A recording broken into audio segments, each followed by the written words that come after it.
नमस्कार दोस्तों, हिंदी ज्ञान दर्शन में आपका स्वागत है। आज हम आपके लिए 2020 मैच का क्लास लेकर आए हैं। यह क्लास 18 अक्टूबर तक चलेगी, जिसमें महत्वपूर्ण 20 प्रश्न का प्रैक्टिस सेट होगा, जो आपके यूपी पेट, यूपी टीजीटी, पीजीटी, टेट की दृष्टि से महत्वपूर्ण है। इस वीडियो को पूरा देखें तथा प्रश्नों को हल करने की कोशिश करें। चलते हैं हम वीडियो की तरफ।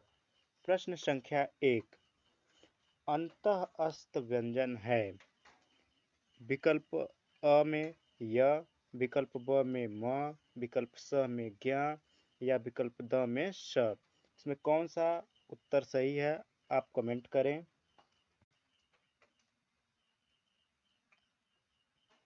सबसे पहले हम बात कर लेते हैं व्यंजन।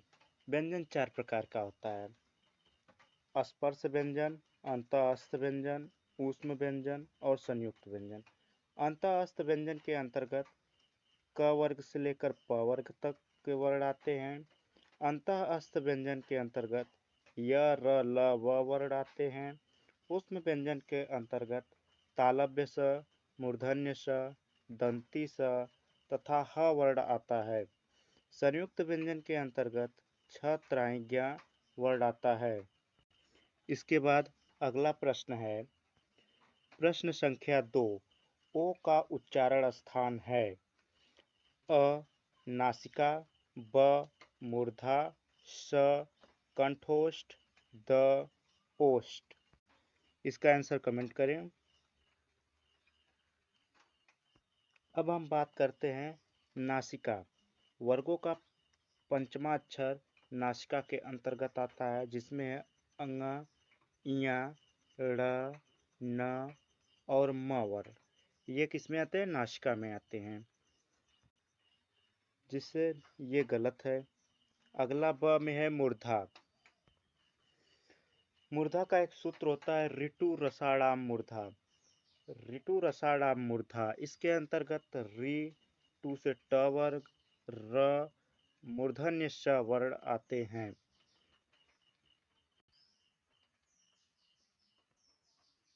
जिससे यह भी ऑप्शन गलत है। फिर अगला लेते हैं ओष्ठ, द ओष्ठ।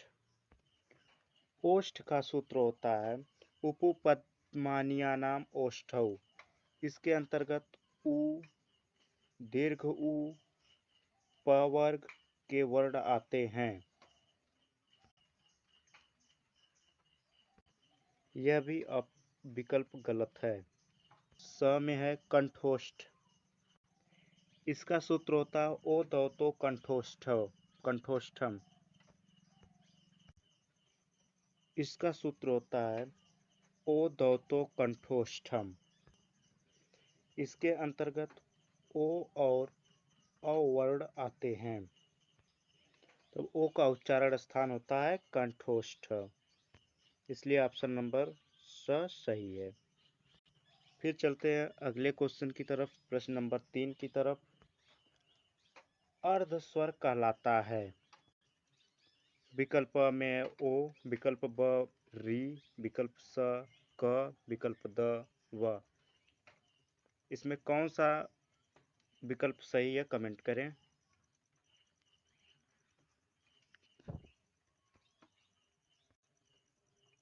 हम जानेंगे अर्ध स्वर होता क्या है। जिन ध्वनियों के उच्चारण में, उच्चारण अवयवों में कहीं भी पूर्ण स्पर्श नहीं होता है, कहीं भी पूर्ण स्पर्श नहीं होता है तथा श्वास वायु अनवरोधित अर्थात अवरोध उत्पन्न नहीं करती है, अर्ध स्वर कहलाते हैं। जिनकी संख्या 2 होता है, य और व, ये दोनों अर्ध स्वर होते हैं, इसलिए ऑप्शन नंबर द सही विकल्प है। फिर चलते हैं अगले क्वेश्चन की तरफ, क्वेश्चन नंबर 4 की तरफ। भारतेंदु शब्द में कौन सी संधि है? विकल्प अ यड़ संधि, विकल्प ब दीर्घ संधि, विकल्प स अयादि संधि, विकल्प द गुण संधि। सही विकल्प का कमेंट करें।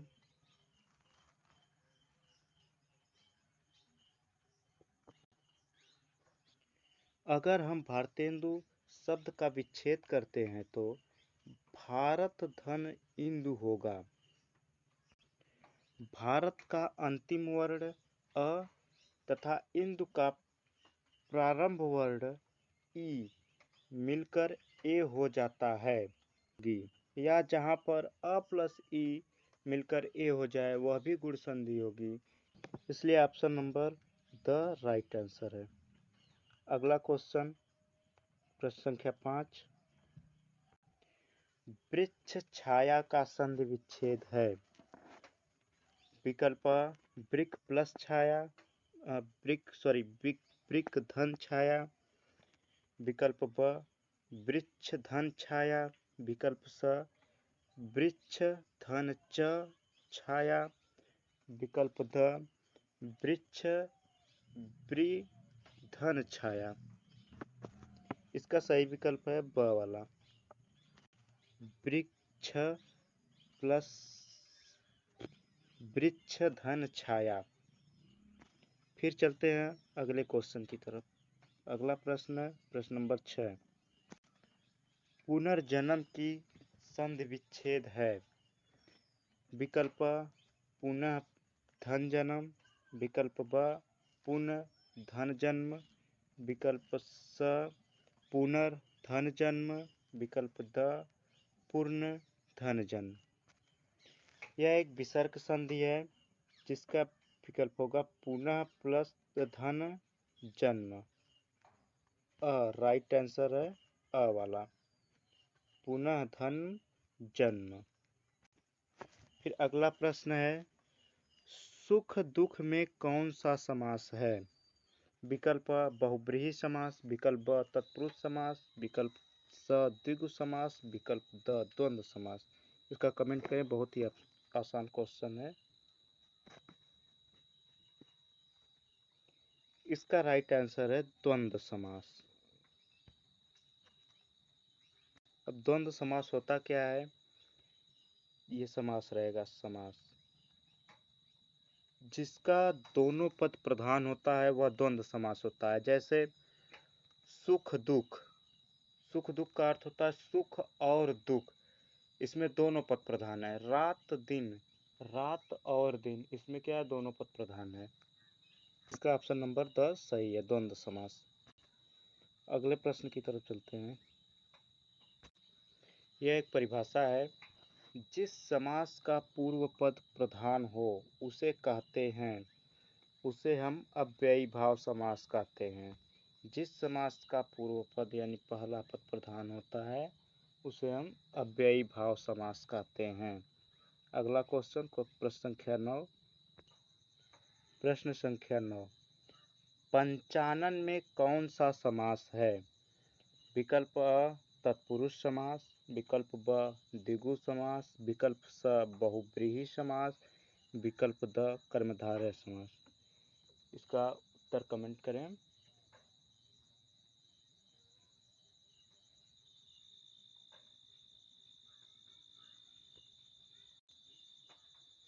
इसका सही उत्तर है बहुब्रीहि समास।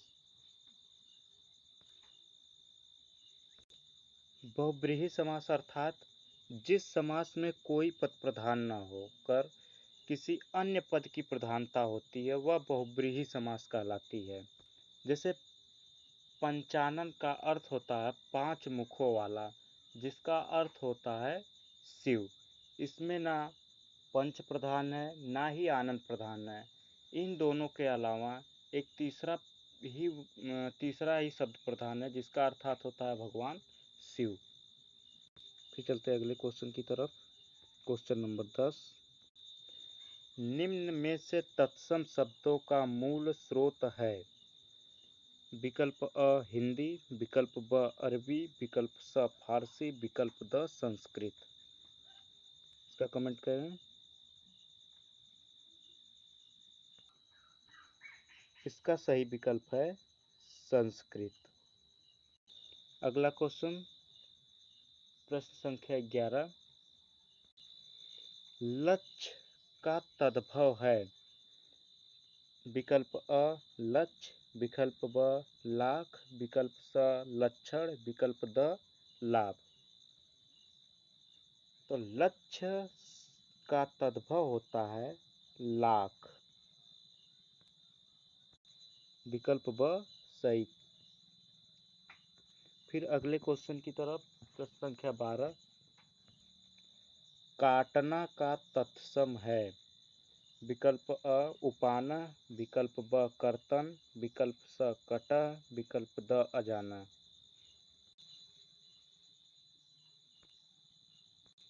इसका सही विकल्प ब है, कर्तन। कर्तन का अर्थ होता है काटना। कर्तन का तत्सम होता है काटना। फिर अगला प्रश्न है, प्रश्न संख्या 13। 19 शब्द में कौन सा उपसर्ग है? उन उपसर्ग है नहीं, इस उपसर्ग है नहीं, उन्हीं उपसर्ग है नहीं, इसमें विकल्प द सही है। फिर अगला प्रश्न है, प्रश्न संख्या 14। निसंकोच में प्रयुक्त उपसर्ग है। विकल्प अ निस, विकल्प ब नि, विकल्प स नि, विकल्प द निस। इसका सही विकल्प है विकल्प स नि। फिर अगला प्रश्न, प्रश्न संख्या 15। देवरानी में प्रत्यय है। अ देवर, विकल्प ब देव, विकल्प स नि, विकल्प द आनि। देवरानी में देवर प्रत्यय होगा नहीं, क्योंकि देवर पहले है इसलिए गलत है, देव भी पहले इसलिए गलत है। नि, अगर देवर में नि प्रत्यय लगा दे तो देवनी हो जाएगा, देवरनी हो जाएगा, इसलिए यह भी गलत है। ऑप्शन नंबर द सही है, यानी विकल्प द सही है। फिर अगला क्वेश्चन, प्रश्न 16। मुद्रा शब्द का अर्थ होता है अ मोहर, ब सिक्का, स छाप या द सभी। मुद्रा का अर्थ मोहर भी होता है, सिक्का भी होता है, छाप भी होता है, इसलिए द वाला विकल्प सही है। फिर अगला प्रश्न है, योग रूढ़ शब्द है। विकल्प अ पंकज, विकल्प ब दशानन, विकल्प स चक्रपाणी, विकल्प द उपरोक्त सभी। सबसे पहले हम समझेंगे योग रूढ़ शब्द होता क्या है। योग रूढ़ शब्द, जो शब्द अन्य शब्दों के योग से बने हो परंतु एक विशेष अर्थ के लिए प्रसिद्ध हो, उसे हम योग रूढ़ शब्द कहते हैं। जैसे पंकज, पंकज दो शब्दों से मिलकर बना है, पंक प्लस ज, जिसका अर्थ होता है कमल। दशानन दो शब्दों से मिलकर बना है, दस धन आनंद। दस का अर्थ होता है दस, आनंद का अर्थ होता है मुख। दशानन का अर्थ होगा 10 मुख अर्थात रावण। चक्रपाणी, चक्र का अर्थ होता है चक्र, पाणी का अर्थ होता है धारण करने वाला, चक्र धारण करने वाला अर्थात भगवान विष्णु। इसका सही विकल्प होगा द उपरोक्त सभी। अगला प्रश्न, प्रश्न संख्या 18।